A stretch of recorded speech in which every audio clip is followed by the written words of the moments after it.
Hello, my friends, and welcome to the Happy Mind, Happy Life podcast, where we take a few minutes each week to pause, breathe, reflect, and connect about how we can create more peace, more joy, and more calm in our everyday life. I'm your host, Michelle Werdeman, and I am so grateful you decided to hit play today. What is happening, my friends? Welcome back to the Happy Mind, Happy Life podcast. I am super excited that you're here with me today. Today's episode, I wanted to share something that really hit me kind of hard last week. And it was about the passing of somebody who I didn't know personally, but it was James Vanderbeek, who's been sick for a while. I know him from Dawson's Creek. He was Dawson. I know he was in a lot of other shows too, so you might know him from something else, or maybe you don't even know him, but it immediately brought me back to when I would watch that show in real time. And this was back in the late 90s into the early 2000s. And I watched it in real time. I was basically the same age as all of those characters. And I literally just loved that show. And when I saw his passing and I thought of that TV show and what it meant to me, it just took me right back to who I was then. Like the friendships I had, the feelings, like the energy, and really just that stage in my life. That was, my early 20s. And a friend and I were texting about it. And one of the things she said was, those were the best days of my life. And I kind of just stopped and paused. Like, how often do we hear people say that, or we've said that, or some version of that? And I paused because, yes, like those days were amazing. Like, they really were. But something about that statement just also felt a little heavy. And when I did hear the news, and I brought myself back to that time, I was crying. And I noticed I was crying for a whole host of different reasons. And so I wanted to talk about that today because it's nostalgia.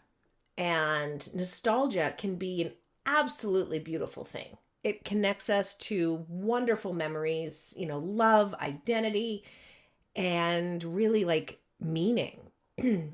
Excuse me. It's kind of, it will remind us of who we were back then, or a certain time, or a certain person, or just a certain experience.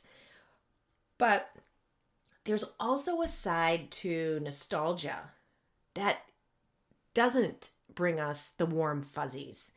Sometimes it can quietly actually keep us stuck, because when we do look back, we're rarely missing the actual circumstances. Yes, sometimes we are. But for the most part, we're actually missing how we felt.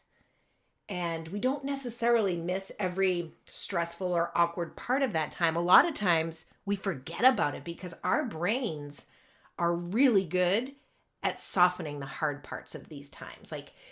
So if I think back to those days, and I've had conversations with people, I've heard a lot of, they miss the connection with people that they had. Life was simpler. They felt more alive or belonging, and like I said, our brains are really good at softening things. It's good at editing the past. And I'll use a perfect example is for me, and I've heard this from multiple women, but pregnancy and childbirth. I remember a woman saying to me while I was pregnant, she's like, "Oh, you're going to miss this someday." And I'm like, "What? No, I will not. I will not miss being up at 3 a.m. with heartburn. I will not miss pulling over on the side of the road, having to vomit, and all the other fun things that came along with it." I just remember being in this situation, literally thinking like, hell no, I won't miss being pregnant.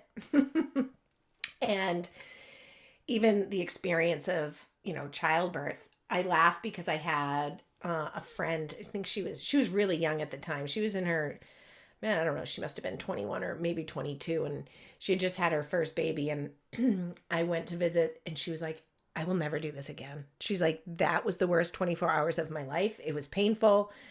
And she now has 5 children and they are all adults. So it's things like that where, you know, we oftentimes, I don't know the word that I'm looking for. We kind of fantasize our past. That's a good word.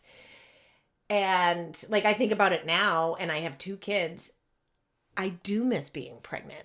I don't miss all of the, the backache and not fitting into my shoes and all of like the kind of hard parts of it.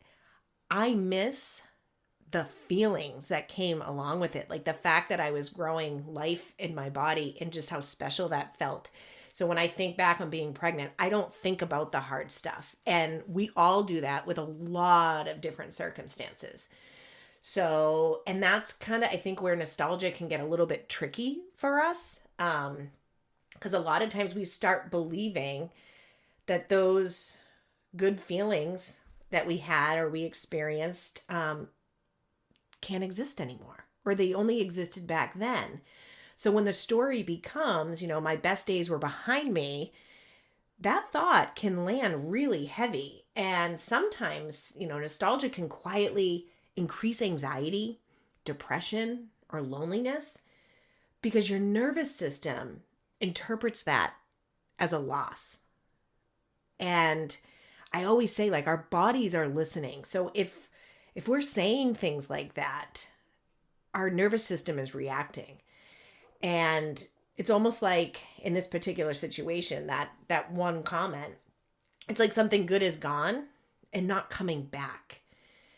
And I don't know, maybe you can resonate with this. Like if you ever feel a little bit off or a little bit restless or dissatisfied because you're comparing what was to what is now and what you're anticipating the future to be or lack, nostalgia is probably underneath it. And if this is resonating with you, please do share this episode with somebody you reminisce with. Start the conversation because we often feel this quietly and we think we're alone. So once we start the conversation, you feel a little bit less alone and that the best years aren't behind you. So here's the shift that can change this one. If you're thinking the best days are behind you, or those were the best days of my life, stop and ask yourself, what feeling are you craving? Like what makes that time or that experience the best days or the best thing? Is it connection? Is it adventure? Is it confidence? Belonging or freedom? Because the season that you were in then isn't what you want.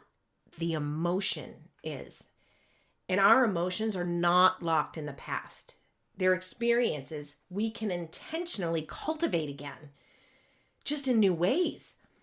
So if you miss connection, create a deeper conversation with somebody this week or reach out to somebody that you haven't talked to. If you miss adventure, try something slightly outside of your comfort zone. Or if you miss feeling, expansive, like you think you've done all the growing that there is to grow, challenge yourself in a small way. Because nostalgia becomes information. It tells you what matters.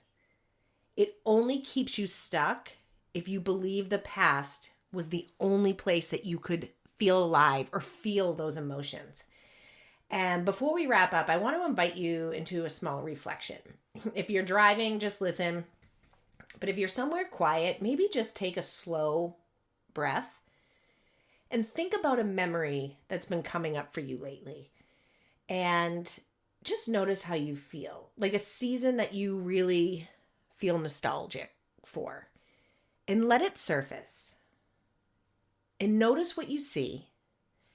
Notice what you feel. And now gently ask yourself, like, what feeling did that season or that version of me create or give me at the time? Was it connection? Was it belonging? Was it adventure? Was it simplicity or feeling needed or feeling free? Don't overthink it. Just let one word rise up. And here's the important part. That feeling is not trapped in the past. It lived there once, yes, but it lives within you. And instead of longing to go back, ask yourself, like, what is one small way I could create that feeling or that season again, and it's just going to look different? You know, is it a conversation, a new experience, maybe a boundary, a moment of play, you know, or intentional pausing of like quieting down, settling down, and just, if it was simplicity, like people say this all the time, like, oh, life was so much simpler back then. Okay, how can you make your life more simple now? You know, things do look different. Technology, AI, like all of the things. If you're craving simplicity, look at your life and how can you simplify things? You know, because the goal isn't to relive the past. It's to honor what it has taught you and what matters to you. And just take one slow, deep breath. And remember, the best days aren't behind you. They're waiting for you to build them. Because if you think about it, there's going to be a you down the road, your future self, that's going to look back at this time with some nostalgia. So try and enjoy these times, because one day you're going to miss them. And if you enjoy these kind of conversations, you know, the gentle mindset shifts, the tools that I share, intentions, I'd love for you to join my Happy Mind Moments weekly email. I just send out no spam, no nothing. It's just some tools and practices that you can take into your everyday life to create more peace, more calm, and more joy. You can sign up at the link in the show notes. It's michellewerdeman.com. And yes, a happy mind really does create a happy life. And that's what you deserve. Cheers, my friends. Thank you so much for listening to the Happy Mind, Happy Life podcast. If today's episode inspired you, please share it with a friend or someone who you think could use a little extra calm and joy today. And to stay connected, follow me on Instagram at mbwliving or visit mbwliving.com. And remember, a happy mind truly creates a happy life. Cheers.